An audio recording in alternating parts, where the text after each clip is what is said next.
সাদাত নিশ্চয়ই শুনতে পাচ্ছেন, বার্তা পক্ষ থেকে এই মুহূর্তে কি তথ্য আছে আপনার কাছে? পদ্মা, আপনাকে অনেক ধন্যবাদ। আসলে ভোট কেন্দ্রের ভোটের যেই সময়সীমা সেটি একেবারে শেষের দিকে, আর মাত্র 3 মিনিট বাকি, 4:30টায় ভোট শেষ হবে। এই সারাদিনের যে ভোট গ্রহণ হয়েছে সেই ভোট গ্রহণ কেমন হলো এবং পুরো নির্বাচনটা আসলে কেমন হয়েছে এ বিষয়ে জানাতে আমাদের সাথে যুক্ত হচ্ছেন এই মুহূর্তে আমি কথা বলতে চাই। আমাদের ইউনুস রাজু ভাই আছেন, আমাদের সহকারী নিউজ এডিটর। আমি ডেপুটি সিএনই, তিনি আমাদের সাথে কথা বলবেন। রাজু ভাই, আপনার কাছ থেকে আমি জানতে চাইবো যে এই যে বহুল কাঙ্ক্ষিত একটা নির্বাচন এবং সেই নির্বাচনটা সারা দিন পার হলো, সারা দিনের চিত্র আপনি কেমন দেখলেন? কারণ আপনি পুরো দেশের যে খবরগুলো এসছে সেগুলো আপনার হাত দিয়ে সম্পাদনা হয়েছে, আপনার কাছ থেকে একটু জানতে চাই। আসলে প্রথমে আসলে এরকম একটা ভোটের অপেক্ষা আসলে পুরো বাংলাদেশ ছিল প্রায় 16 বছর বা 17 বছরের 16.5 বছরের বেশি সময় ধরে দেশে এক ধরনের ভোটবিহীন ভোটারবিহীন ভোট নিয়ে এক ধরনের মানুষের অনীহা ছিল, অনিশ্চয়তা ছিল। সেগুলো মিলাই আসলে যে ভোটের যে চিত্র সেটা আমরা যা দেখেছি যে সেই অচলায়তন কিন্তু ভেঙেছে। আমাদের ভোটাররা কিন্তু তারা ব্যাপকভাবে উপস্থিতি আমরা লক্ষ্য করেছি। যেখানে আমাদের যে কেন্দ্রগুলো ঢাকা থেকে যেসব কেন্দ্রগুলোতে আমরা দেখেছি সকাল থেকে প্রার্থীরাও যেমন ছিলেন এবং ভোটার উপস্থিতি দীর্ঘ লাইন ছিল।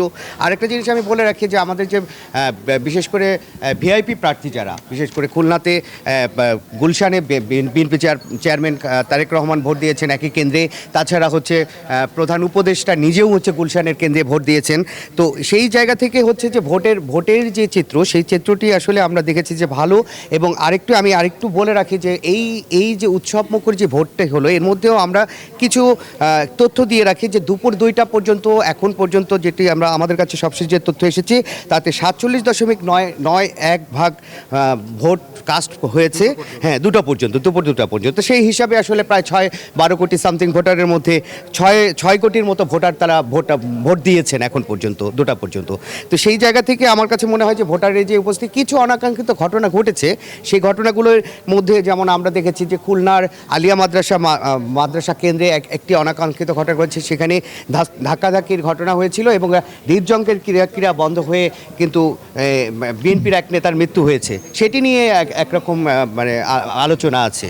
আরেক বিষয় হচ্ছে যে এই ভোটের উপস্থিতি যাই থাকুক না কেন, ভোট নিয়ে যে মানুষের যে উৎসাহ উদ্দীপনা সেটি আসলে এখন একটি বিষয় জানতে চাই যে এই যে দলগুলো, বিশেষ করে বড় দলগুলো, আমি যদি বিএনপি, জামায়াত এবং এনসিপির কথা বলি, তাদের দিক থেকে কি বড় ধরনের কোনো অভিযোগ পেয়েছে? আরেকটা হচ্ছে যে এবারই আমরা প্রথম দেখেছি যে তারা সবাই, বিশেষ করে বিএনপি চেয়ারম্যান তারেক রহমান, তিনি বলেছেন যে ভোট যদি সুষ্ঠু হয় তারা মেনে নেবে এবং এটাকে স্বাগত জানাবে। জামায়াতের আমির ডাক্তার শফিকুর রহমান তিনিও ভোট দিয়ে বলেছেন যে ভোট সুষ্ঠু হলে তারা মেনে নেবে এবং এনসিপির আহ্বায়ক নাহিদ ইসলাম তিনিও বলেছেন যে সুষ্ঠু ভোট হলে তারা মেনে নেবে। তার মানে এবারই আমরা দেখতে পাচ্ছি যে রাজনৈতিক যে বিরোধ থাকতে পারে তাদের কিন্তু ভোটের পরে তারা সুষ্ঠু ভোটের যে আকাঙ্ক্ষা সেটি তারা করবে। আপনাকে অনেক ধন্যবাদ ইউনুস রাজু ভাই। দর্শক, আপনারা শুনছিলেন যে ভোটটা আসলে কেমন হলো। ভোট কিন্তু এরই মধ্যে শেষ হয়ে গেছে, অর্থাৎ ভোট গ্রহণ শেষ হয়েছে, 4:30 বেজে গেছে।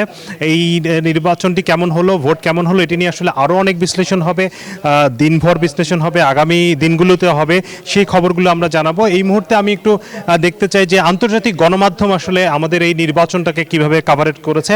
আমার কাছে কিছু তথ্য আছে, আমাদের সহকর্মী আবদুল্লাহ আমাকে সেই তথ্যগুলো সরবরাহ করলো।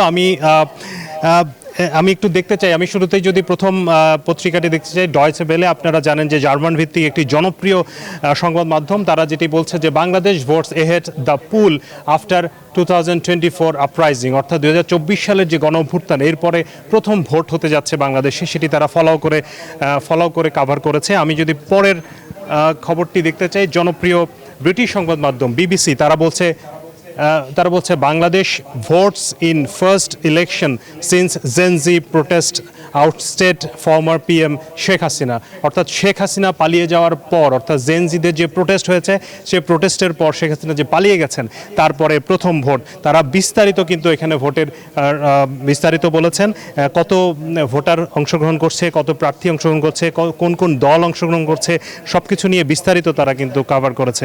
পরের সংবাদটি কাতার ভিত্তিক সংবাদ মাধ্যম আল জাজিরা। আপনি জানেন যে আল জাজিরা বাংলাদেশকে সবসময় খুব ভালোভাবে কাভারেজ দিয়ে থাকে, প্রত্যেকটি ইভেন্টে তারা কাভার করে থাকে। সেখানে আমরা যদি দেখি আল জাজিরা সংবাদটি, Bangladesh goes to polls in crucial first election since deadly uprising, এই একই ধরনের শিরোনাম কিন্তু আমরা দেখতে পাচ্ছি আল জাজিরাতে।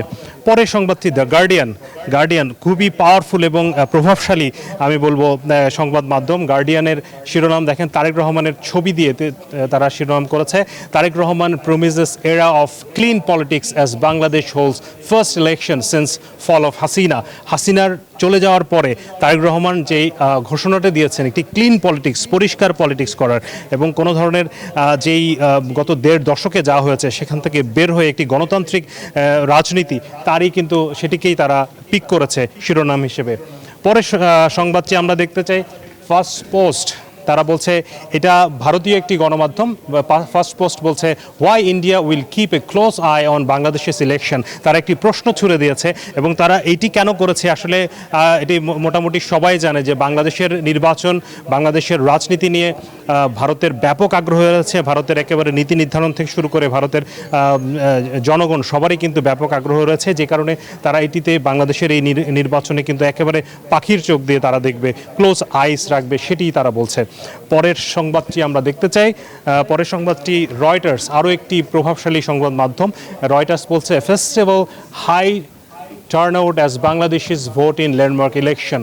তারা বলছে যে এই ইলেকশনটিতে বেশ ভালো টার্নআউট হচ্ছে, সেটি তারা বলছে, এবং এটিকে একটি ল্যান্ডমার্ক ইলেকশন হিসেবে, অর্থাৎ ঐতিহাসিক ইলেকশন হিসেবে তারা